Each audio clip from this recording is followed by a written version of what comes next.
ମରିଛନ୍ତି ଯୀଶୁ ଆମ ପାଇଁ, ମରିଛନ୍ତି ଯୀଶୁ ଆମ ପାଇଁ। କାଲବାରି କ୍ରୁଶରେ ରକ୍ତ ଦେଇ ମୋର ପାଇଁ ଆଉ ତୁମରି ପାଇଁ, ମୋର ପାଇଁ ଆଉ ତୁମରି ପାଇଁ। ମରିଛନ୍ତି ଯୀଶୁ ଆମ ପାଇଁ। প্রিয় শ্রোতা বন্ধু, প্রভু শ্রীখ্রিস্টଙ୍କ মহৎ নামରେ ଆପଣଙ୍କୁ শুভেচ্ছা। ପବିତ୍ର ବାଇବଲର ଗୀତ ସଂହିତା ପୁସ୍ତକ 14 ଗୀତର ତୃତୀୟ ପଦରେ ଆମମାନେ ଏପରି ପାଠ କରୁ, ସେ ସମସ୍ତେ ବିପଥରେ ଯାଇଅଛନ୍ତି, ସେମାନେ ଏକତ୍ର ଅଶୁଚି ହୋଇଅଛନ୍ତି, ସୁକର୍ମକାରୀ କେହି ନାହିଁ, ନା ଜଣେ ହେଁ ନାହିଁ। ବାସ୍ତବରେ ବିପଥରେ ଯିବା ଏବଂ ଅଶୁଚି ହେବା ଏକତ୍ର ଯାଏ।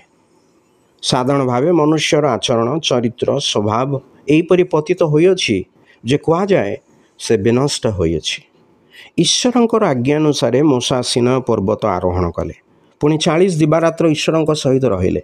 କିନ୍ତୁ ହଠାତ୍ ଈଶ୍ୱର କହିଲେ ଯେ ତୁମ୍ଭେ ତଳକୁ ଓହ୍ଲାଇ ଯାଅ, କାରଣ ତୁମ୍ଭର ଯେଉଁ ଲୋକମାନଙ୍କୁ ତୁମ୍ଭେ ମିଶ୍ରରୁ ବାହାର କରି ଆଣିଲ ସେମାନେ ଆପଣାମାନଙ୍କୁ ଭ୍ରଷ୍ଟ କରିଅଛନ୍ତି। ଆମ୍ଭେ ସେମାନଙ୍କୁ ଯେଉଁ ପଥ ବିଷୟରେ ଆଜ୍ଞା ଦେଲୁ ସେମାନେ ଶୀଘ୍ର ତହିଁରୁ ବିମୁଖ ହେଲେ। ତେବେ କ'ଣ ଘଟିଥିଲା?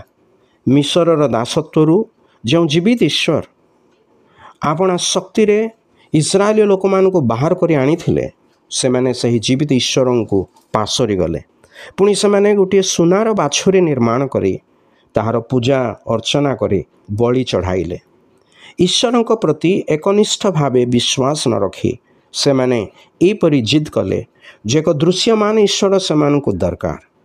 ବାସ୍ତବରେ କିଛି ଦିନ ପୂର୍ବରୁ ହିଁ ଈଶ୍ୱର ସେମାନଙ୍କୁ କହିଥିଲେ, ତୁମେମାନେ କୌଣସି ସ୍ତ୍ରୀ, ପୁରୁଷ, ପଶୁ, ପକ୍ଷୀ, ମତ୍ସ୍ୟ ଏହିପରି କାହାର କୌଣସି ପ୍ରତିମା ନିର୍ମାଣ କରିବ ନାହିଁ କି ସେମାନଙ୍କର ପୂଜା କରିବ ନାହିଁ, କିମ୍ବା ଆକାଶର ସୂର୍ଯ୍ୟ, ଚନ୍ଦ୍ର, ତାରାଗଣଙ୍କୁ ପ୍ରଣାମ କରିବ ନାହିଁ କିମ୍ବା ସେମାନଙ୍କ ପୂଜା କରିବ ନାହିଁ। ଏହି ସମସ୍ତ ପୂର୍ବରୁ ଈଶ୍ୱର କହିଥିଲେ। ଏହି ସମସ୍ତ ବିଷୟ ଈଶ୍ୱରଙ୍କୁ କ୍ରୋଧାନ୍ୱିତ କରେ। ତଥାପି ଇସ୍ରାଏଲ ଆପଣା ମୁହଁକୁ ନିୟନ୍ତ୍ରଣ କରି ନଥିଲା। ପୁଣି ଏକ ଭୟଙ୍କର ବିପତ୍ତି ଆପଣା ଉପରକୁ ଆଣିଲା। ସେତେବେଳେ ଈଶ୍ୱର କହିଲେ, ଆମ୍ଭେ ସମଗ୍ର ଇସ୍ରାଏଲକୁ ସଂହାର କରିବା, ପୁଣି ମୂଷାଙ୍କ ଠାରୁ ଏକ ମହାଗୋଷ୍ଠୀ ଉତ୍ପନ୍ନ କରିବା। ମାତ୍ର ମୂଷା ସେମାନଙ୍କ ପାଇଁ ଈଶ୍ୱରଙ୍କର ସମ୍ମୁଖରେ ମଧ୍ୟସ୍ଥତା କରି ସେହି ସଂହାର ଅଟକାଇଲେ। ତଥାପି ପ୍ରାୟ 300,000 ଇସ୍ରାଏଲ ଲୋକ ସେହି ସମୟରେ ମଲେ। ବାସ୍ତବରେ ସେମାନେ ଏକ ଦୃଶ୍ୟମାନ ଈଶ୍ୱର ଚାହିଁଲେ। ଆଜି ମଧ୍ୟ ଏହି ଜିଦ୍ ବଳବତ୍ତର ଅଛି।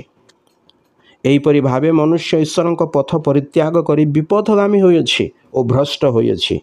ପୁଣି ନିଜ ଉପରକୁ ଈଶ୍ୱରଙ୍କର କ୍ରୋଧ ଓ ସମସ୍ତଙ୍କର ମୃତ୍ୟୁ ପ୍ରସ୍ତୁତ କରିଅଛି। ତଥାପି ଈଶ୍ୱର ଓ ମନୁଷ୍ୟ ମଧ୍ୟରେ ଏକମାତ୍ର ମଧ୍ୟସ୍ଥ ଅଛନ୍ତି, ସେ ହେଉଛନ୍ତି ପ୍ରଭୁ ଯୀଶୁଖ୍ରୀଷ୍ଟ। ମନୁଷ୍ୟ ଯେପରି ବିନଷ୍ଟ ନ ହୁଏ ଏଥିପାଇଁ ସେ କ୍ରୁଶରେ ମନୁଷ୍ୟର ମୃତ୍ୟୁ ଭୋଗ କଲେ, ତଥା ତାହାଙ୍କଠାରେ ବିଶ୍ୱାସକାରୀ ପ୍ରତ୍ୟେକଙ୍କ ନିମନ୍ତେ ପ୍ରାୟଶ୍ଚିତ ସ୍ୱରୂପ ହେଲେ। ପୁଣି ମୃତମାନଙ୍କ ମଧ୍ୟରୁ ଜୀବିତ ହେଲେ।